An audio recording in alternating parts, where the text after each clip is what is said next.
Hello, everybody, and welcome to a new episode of C.P.E.Bach in Pieces. That's the series in which you and I together read the famous book of C.P.E.Bach, Versuch über die wahre Art das Klavierspielen, or in English, Essay on the True Art of Playing Keyboard Instruments Together in Bits and Pieces. And this episode is actually the first of a dual series, two episodes on temperament. Yes. You hear it right, Bach wrote about temperament in his book, in his preface. We're going to read that quote today, in German and in English, try to understand what Bach means by that, and in the next episode, why not try it out in practice in real time on my clavichord, see what we can come up with. So, without further ado, let's read the quotes by C.P.E.Bach. I have made some notes, extensive notes. This will be a kind of longer episode because I believe it is necessary that to be as nuanced as we can be, as I can be. Again, I'm just sharing with you my ideas, my thoughts on this. I would appreciate really that you in the comment boxes share your research, your suggestions, your ideas on what Bach means with his temperament. Because there are some items that needs to be discussed, need to be addressed, and maybe put into a kind of context as well. So I hope you don't mind that I check regularly my notes because I have prepared it step by step so not to miss anything. So let's start by reading it. I will read a large excerpt from the German book and then read the full quote in English, and also for the translation we can talk about, or we have to talk about some things. So, paragraph number 14.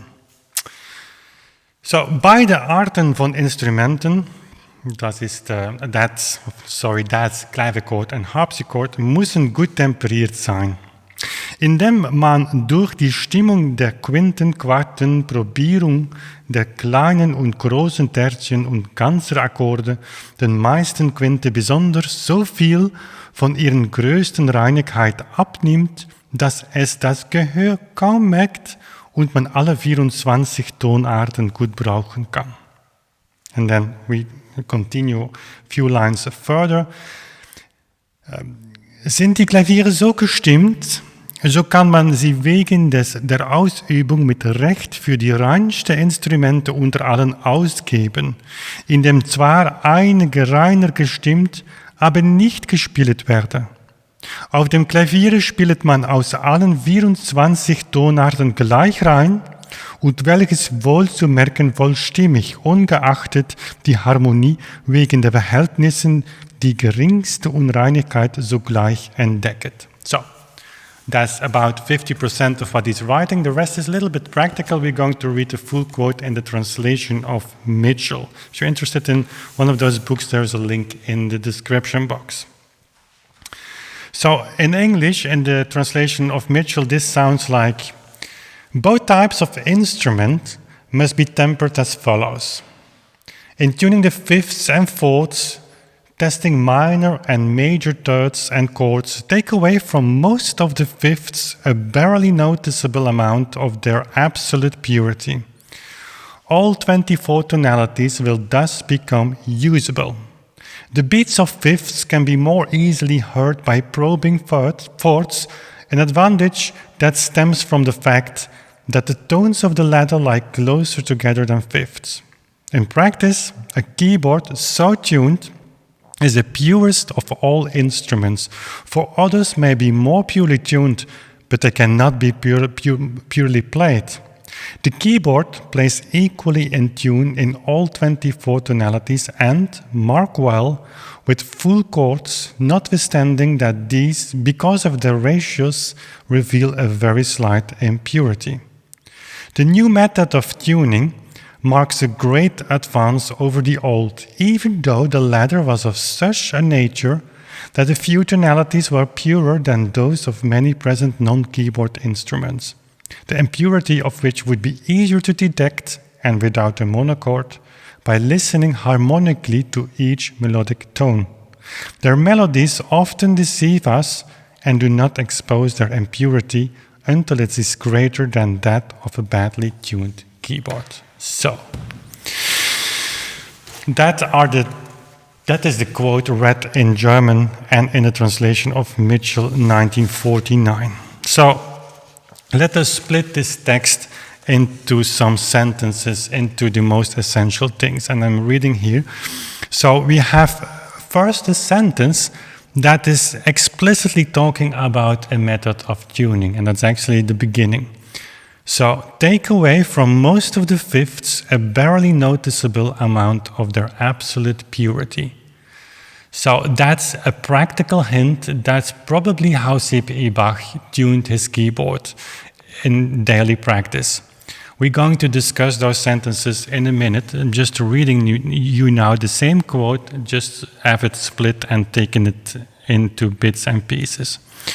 So then there are three sentences talking about the implication of having tuned the keyboard like this. So what is it like? What is the result if you take away from most of the fifths a barely noticeable amount of their absolute purity? So then you get one. By doing that, all 24 keys become usable. Secondly, so tuned, a keyboard is the purest, in German reinste, of all instruments. And then the keyboard plays equally in tune, gleich rein, in all 24 keys. Also with full chords, notwithstanding that these, because of their ratios, reveal a very slight impurity. That at least is a Mitchell translation. I would translate the sentence a bit differently, but it has no major impact. It is not a major difference, but I would suggest to have a translation like, on a keyboard, you play, or one can play, in all 24 keys equally pure, even with full chords, although they reveal even the slightest impurity. That's a little bit of a nuance. And then there is one sentence putting this temperament into an historical context.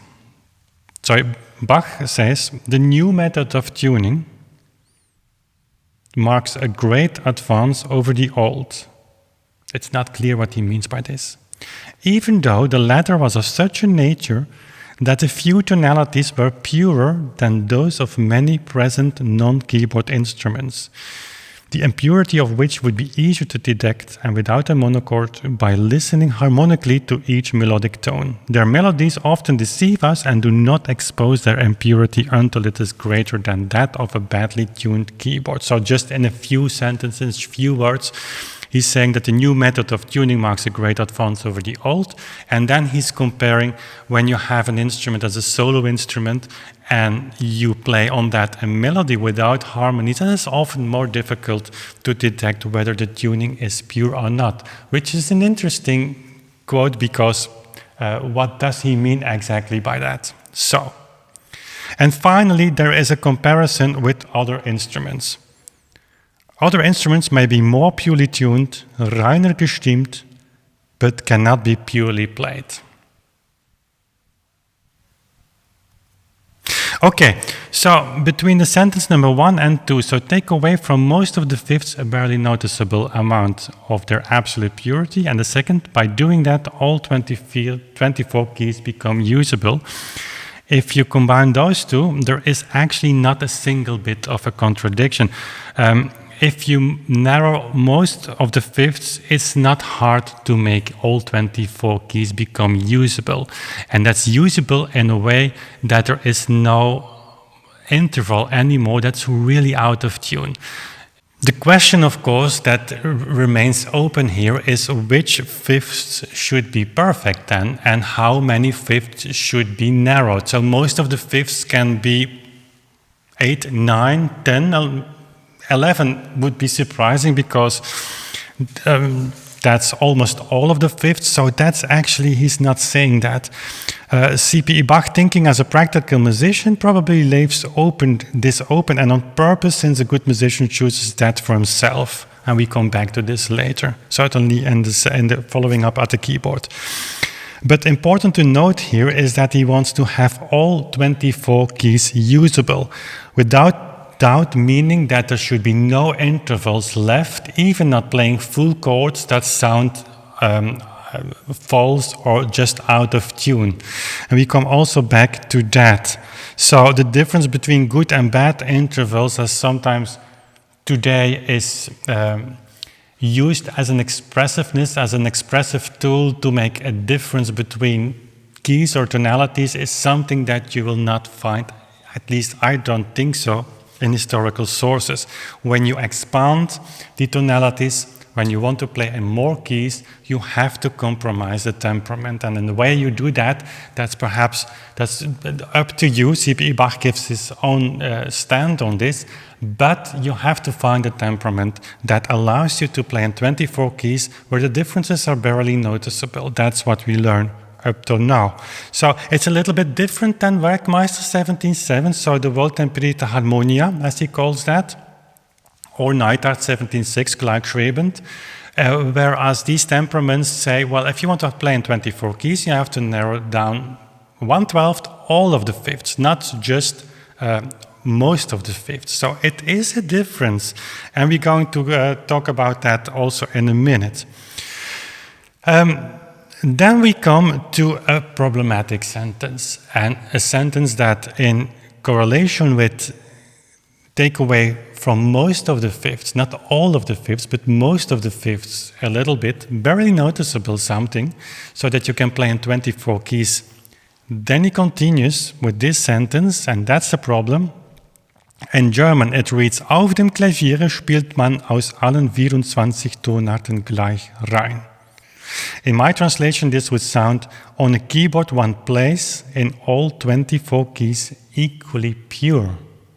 Gleich, rein. So I was talking to Jan Weinhold, my German colleague. Most of you will know him. And I really wanted to nail down exactly what is the meaning of the term gleich here in this sentence. Since, of course, my mother language is Dutch, it's very close to German, but I really wanted to know it. If a translation by equally pure would be correct, so the term gleich translated by equally and rein by pure, and it turns Jan's opinion was that this was correct. I mean, you read sometimes that, and this part of the quote is often forgotten or not mentioned, that Emmanuel actually said, well, it's about the same. That would make sense, because if you temper most of the fifths, then all the keys are about the same, not exactly the same. Gleich rein means exactly the same, equally pure, equally. So there is no interpretation in that sentence, but again, it contradicts what he is describing as his way of tuning. So, and an important thing also, we talked about gleich rein, but the term rein, pure, is not, it's important to note that it's not related, at least I believe, and I think that's what it is. It's not related to what some people sometimes think, and if you just read that as a book, I mean, not really standing still, you think, well, a pure interval, a pure third is what we connect to mean tone temperament. And you have several tonalities, several keys in which the thirds are perfectly pure, so rein. But the rein in this meaning, if you read it in correlation with unequal or equal temperaments, so and early 18th century, actually throughout the whole 18th century, then rein means not out of tune. So gleich rein means that all the keys have the same kind of purity. Of course, it's not pure in a way that mean tone temperament serves you some keys which are perfectly pure, and that's a kind of sometimes difficult to understand, but rein gestimmt means not false, not out of tune. That's important. So, and what we can say already now is that Immanuel Bach wants you to be able to play or to tune a keyboard in a way that the player is able to play in 24 keys without barely noticeable differences, even so that all keys are equally pure, gleich rein. So the thing is that we can already now, I believe, exclude temperaments like Werkmeister 3 and the older ones, since if you tune exactly like that, you will see that there's really the differences between some keys and more distance keys is really big. And if you play then an E flat minor, A flat major, keys like that, C sharp major, it's really, really hard. It's usable, but it's not recommended, I would say, for everyday use. If you regularly play in 24 keys, it is of course different than if you just play in a few keys and you expand sometimes, or you have to transpose sometimes to a more distant key. Then the older unequal temperaments will allow you to do that, but not on a daily basis. And I think that Immanuel Bach is confirming that the integration of the new tonalities, of the new keys, like E flat minor or C sharp major, F sharp major, that it is out of discussion, I believe, that you temper the keyboard in a way that you filter out the differences between the intervals. We're going to conclude that later, that Immanuel, if you temper most of the fifths, you will keep a certain amount of inequality, and that's in the practical life not so hard to understand, but not in a way that you have really intervals that sound out of tune. At least that's what I read.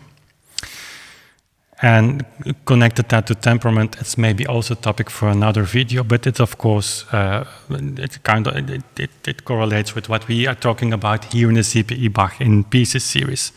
So, if Bach would not have mentioned that you have to narrow most of the fifths, I don't think there would be a problem in the way that if Jan is correct in the translation, gleich rein means equally pure, then he's talking about Werkmeister 17.7, in which, so the harmonia, wohltemperierte harmonia, in which you temper all fifths by 1/12. There is actually not a discussion on that, I think, but he did mention the fact that you should in practice tune most of the fifths a little bit too narrow.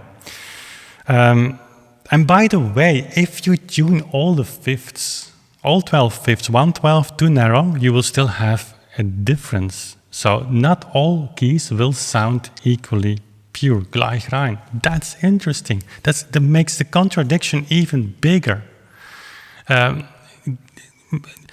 You have to try that, and I will demonstrate that at the clavichord in the next episode. For instance, C sharp major sounds still a little bit too big, which is a pity if you play the Wohltemperierte Klavier Book 1. You have this most joyful piece where the beginning third, like Jan was saying today on the phone, it's like a statement of Bach. Not to do it there, because if you narrow that third, then you have an equal temperament that's maybe even going further than Werkmeister 17.7. At least you are tuning then, and maybe in a more precise way. But you keep the differences in keys when you tune on ears, and that's too technical here to talk about that. But that's important to realize that Werkmeister 17.7. Wohltemperierte harmonia is not by definition more equal than what Immanuel Bach is talking about. That's the thing. But I don't know.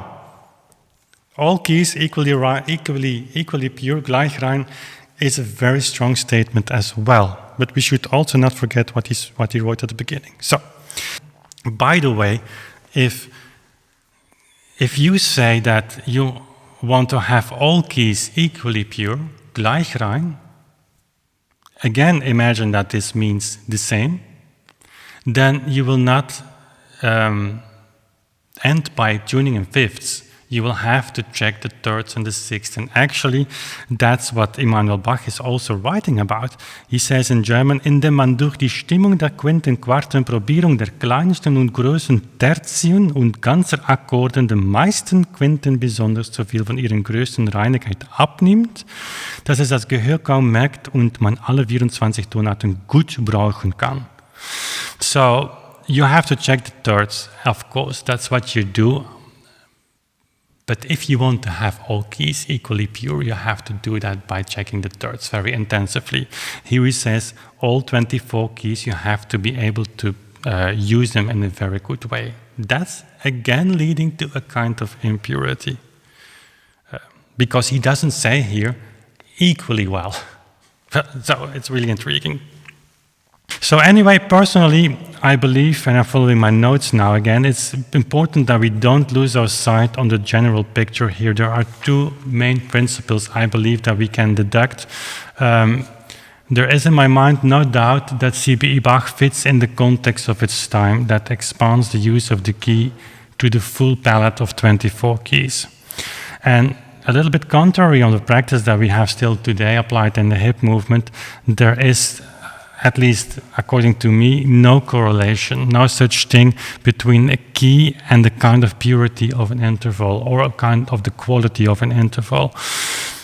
So most noticeably, of course, a third when you play, and we have talked about it earlier. When you play an E flat minor, it should sound not out of tune, which it does when you really apply literally a real unequal temperament. So C.P.E.Bach might have done that in his personal way, but he clearly connects to that tradition, to that 1753. Remember, Werkmeister's tuning was 40 years old, 50 years old almost. So he doesn't put himself out of that context completely, where the 24 keys are connected to either diminishing all fifths or at least having a kind of temperament in which you barely notice the differences, but maybe favor F major, a little bit above F sharp major, but that's it. And secondly, we should not forget, and that's often forgotten in this discussion about temperaments, we talk here about nuances. It's not very big off if you have, I think that the Bradley Lehman temperament has, I should look it up, I think 9 tempered fifths. Well, the way to 12 tempered fifths, that's actually not, it's something theoretically to talk about very seriously, but it's not a really, really big deal. And sometimes you hear people talking about this as if it is really a word of difference. So, to me personally, I don't read those mathematical deviations, which can be interesting on paper, but in practice you use your ear, and of course you find a temperament that fits with your use. And for me, the bottom line here is to take from everything I've read on temperament and also here on C.P.E.Bach, is that if you play in 24 keys, or if you expand your keys, just make sure that you use a temperament in which you flatten out a little bit the differences. Keep a little bit if you really like that. I personally don't like that. Not regarding to the thirds, but to the fourths and the fifths, but that's also for another episode. But I think that historically you can say, if you play in more keys, then you should not accept intervals that are really out of tune. So, to close this here, long session, I would like to mention just one more source, and that's Barthold Fritz. I have here his translated book into Dutch. It's an 18th century translation. It was very popular, this book. He wrote in 1756 a little manual on temperament, and actually just explaining in practice what Werkmeister in 1707 had done on paper. So how to apply narrowing all these fifths, 1/12, which is actually a very easy method. And if you do it in practice, you probably will tune as Barthold Fritz is telling you to do.